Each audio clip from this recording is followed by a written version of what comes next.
America అధ్యక్ష ఎన్నికల్లో అంచనాలన్నీ నిజమైతే ఓ తెలుగింటి అమ్మాయి ఆ దేశ రెండో మహిళగా నిలుస్తారు. రిపబ్లికన్ పార్టీ తరపున అమెరికా ఉపాధ్యక్ష అభ్యర్థిగా ఎంపికైన జేడీ వాన్స్ భార్య ఉషా చిలుకులీరి వాన్స్ తెలుగు మూలాలున్న మహిళ. రిపబ్లికన్ పార్టీ అధ్యక్ష అభ్యర్థి డొనాల్డ్ ట్రంప్ వాన్స్ పేరు ప్రకటించగానే ఆయన భార్య ఉషా గురించి కూడా ఎక్కువగా చర్చిస్తున్నారు.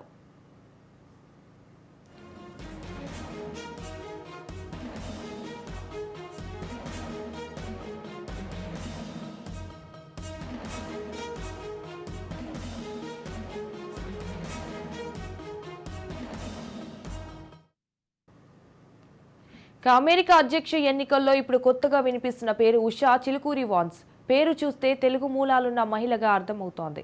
అమెరికా అధ్యక్ష పదవికి రిపబ్లికన్ పార్టీ తరపున పోటీ చేస్తున్న డొనాల్డ్ ట్రంప్ తన డిప్యూటీగా 39 ఏళ్ల జేడ్ వాన్స్ పేరును అనౌన్స్ చేశారు. రిపబ్లికన్ పార్టీ తరపున డొనాల్డ్ ట్రంప్ అధికారిక అభ్యర్థిగా పోటీ పడుతున్నారు.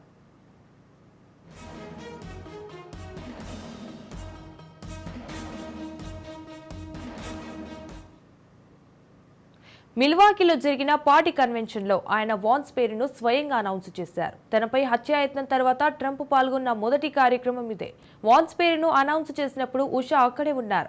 డొనాల్డ్ ట్రంప్ జేడీ వాన్స్ పేరు ప్రకటించిన తర్వాత ఆడిటోరియం అంతా మారుమోగింది. ఓహియోకు ప్రాతినిధ్యం వహిస్తున్న వాన్స్ పెద్దగా రాజకీయ అనుభవం ఉన్నవారు కాదు. తొలిసారి ఆయన సెనేటర్ అయ్యారు.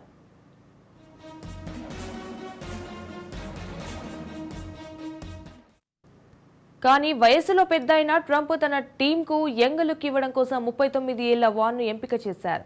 అయితే వాన్ పేరు బయటకు వచ్చాక ఆయనతో పాటు ఆయన భార్య ఉషా చిలుకూరి వాన్స్ పేరు కూడా ఎక్కువ చర్చలోకి వచ్చింది.